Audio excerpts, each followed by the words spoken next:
Olá, alunos! Meu nome é Rayane, eu sou professora de Geografia e essa aula é direcionada aos alunos do 7º ano. O tema da nossa aula é os fluxos econômicos e suas influências sobre a população brasileira. Nós vamos aqui fazer a delimitação do nosso conteúdo que vai ser trabalhado.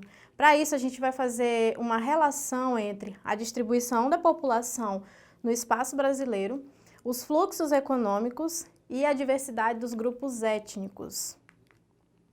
Iniciando pelas características da distribuição da população no território brasileiro. Acompanhem comigo no slide algumas informações relevantes ao nosso conteúdo. Primeiro, atualmente o Brasil ele é o 6º país mais populoso do mundo, com uma população de mais de 210 milhões, segundo o censo do IBGE de 2019. Mas, mesmo tendo um contingente populacional grande, a distribuição dessa população no território é irregular.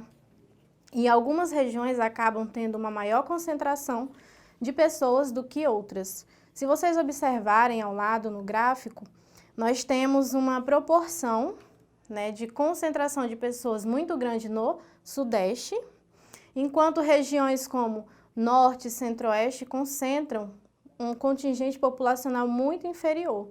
Observem que a segunda maior região em extensão territorial, que é o Centro-Oeste, contém a menor quantidade de população. E a segunda menor região em extensão territorial, que é o Sudeste, possui a maior população do país. Então, gente, esse mapa é um mapa de densidade demográfica do IBGE, e se vocês observarem a legenda, as regiões, a coloração amarelo e essa cor laranja clara, num tom mais claro, representam regiões com menor densidade demográfica. O que é a densidade demográfica? É a quantidade de habitantes por quilômetro quadrado. As tonalidades mais escuras, mais fortes, a laranja mais escura, representam regiões com maior densidade demográfica, ou seja, com uma maior concentração de pessoas. Se vocês analisarem no mapa, vocês veem que a maior concentração de pessoas do país está principalmente nas regiões Sudeste, Sul e parte do Nordeste, enquanto que a região Norte e a maior parte do Centro-Oeste encontra-se com uma menor densidade demográfica. Então, observem que é um país populoso, mas com uma má distribuição dessa população. E agora a gente vai ver por que existe essa desigualdade de distribuição populacional. Vamos lá, os fatores que levaram a essa distribuição da população. Acompanhem o texto que traz 2 fatores históricos. Eu trouxe 2 citações que exemplificam essa questão da causa da má distribuição da população.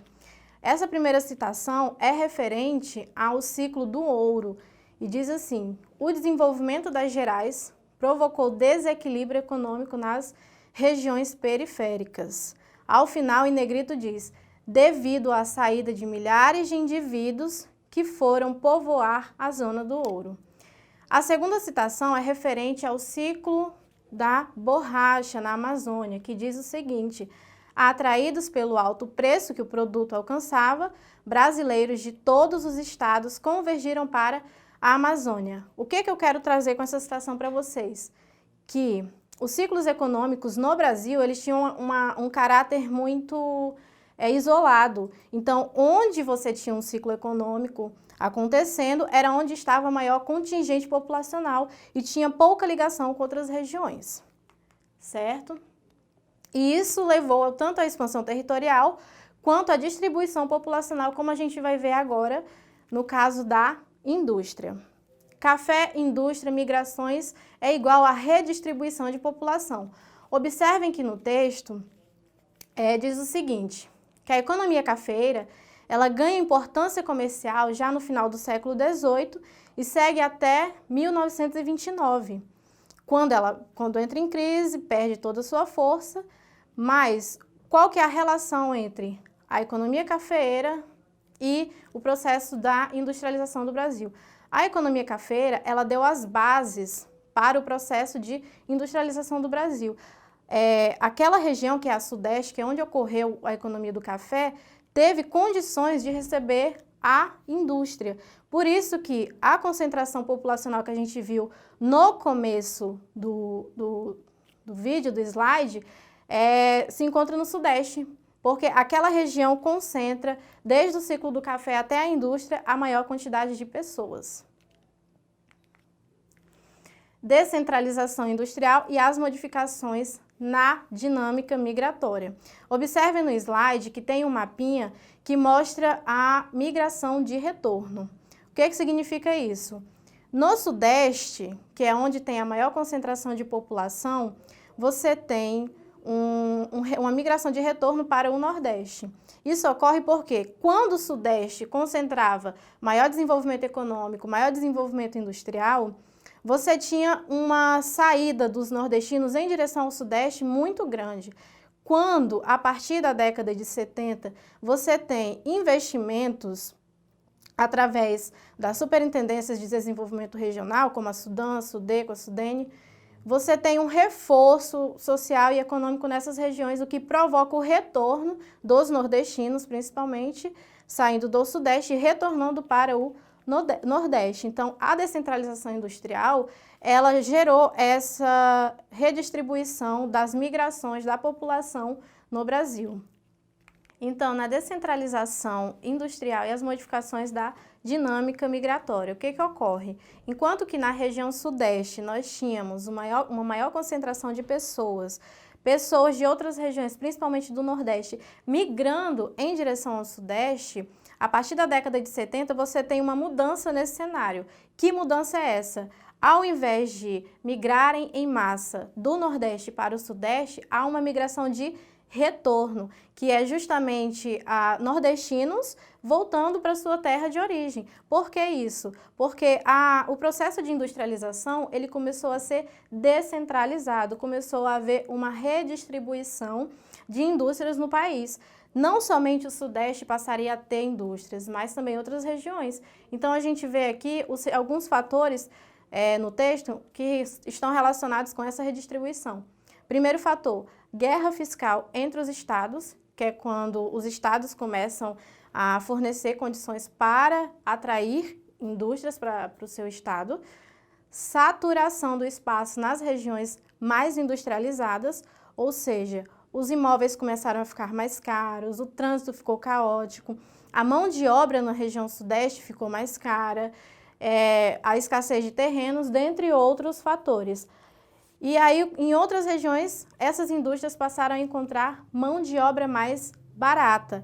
Então, isso que vocês acabaram de ver gera o fenômeno de migração de retorno e uma redistribuição da população no espaço e um processo migratório diversificado.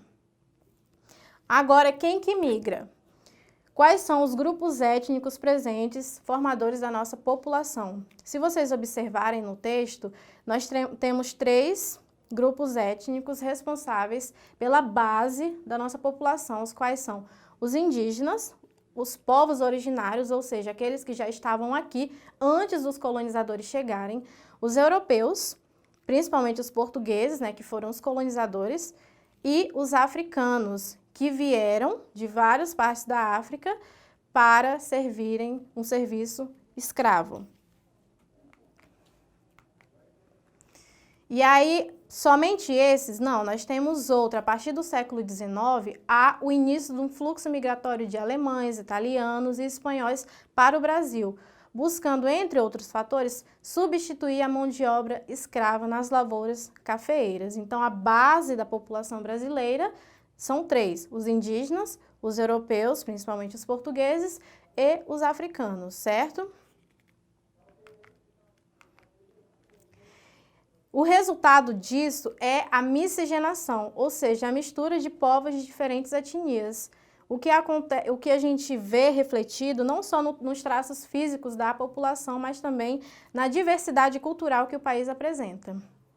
Essas imagens representam, ilustram a diversidade cultural e étnica do país, certo? E esse mapa, ele apresenta a distribuição da população no território. Se vocês observarem, no Paraná e no Acre as diferenças, vocês vão notar esse processo de ocupação.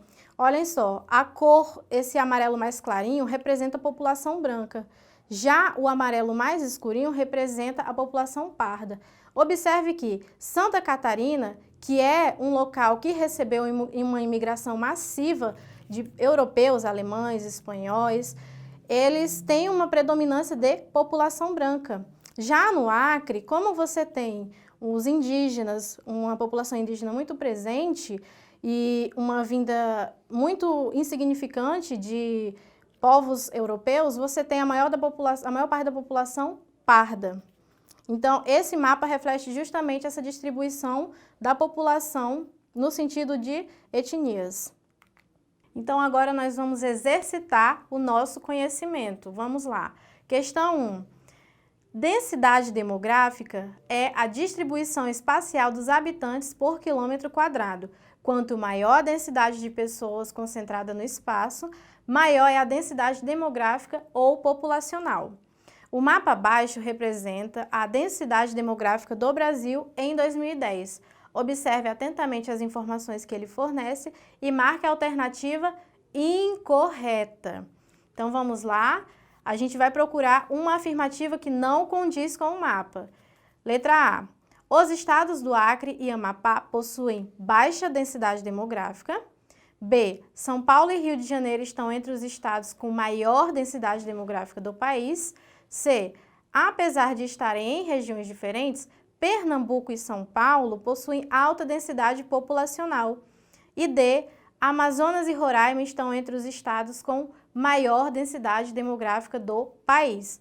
A resposta incorreta, ou seja, aquela que não condiz com o mapa, é a letra D. Amazonas e Roraima não possuem alta densidade demográfica, e sim baixa densidade demográfica. Próxima questão. A população brasileira, apesar dos esforços praticados pelo governo para uma melhor ocupação do território ao longo do século XX, ainda está presente no território de forma bastante concentrada. Sobre essa questão, responda ao que se pede. Assinale a região em que há o maior quantitativo populacional do país. A. Norte. B. Nordeste. C. Centro-Oeste. D. Sudeste e Sul. A resposta correta é Sudeste. Sudeste é a região que possui a maior quantidade de população do país. 3. O Brasil é conhecido por ser um país multiétnico. São colocados como os principais elementos formadores da nação brasileira A. Portugueses, africanos e os imigrantes árabes, japoneses, italianos e alemães. B. Imigrantes italianos, africanos e os imigrantes árabes. C. Indígenas, imigrantes árabes e os imigrantes japoneses e italianos. D. Os povos originários, os indígenas, os europeus, brancos e os africanos, o povo que foi aqui escravizado. Ou E. Os africanos negros escravizados, os europeus, essencialmente italianos, holandeses e alemães e os imigrantes árabes. Então, vamos lá, a resposta correta é a letra D, os povos indígenas, os europeus e os africanos. Então, era isso. Não esqueçam de acessar a plataforma Eduque e muito obrigada pela atenção de vocês.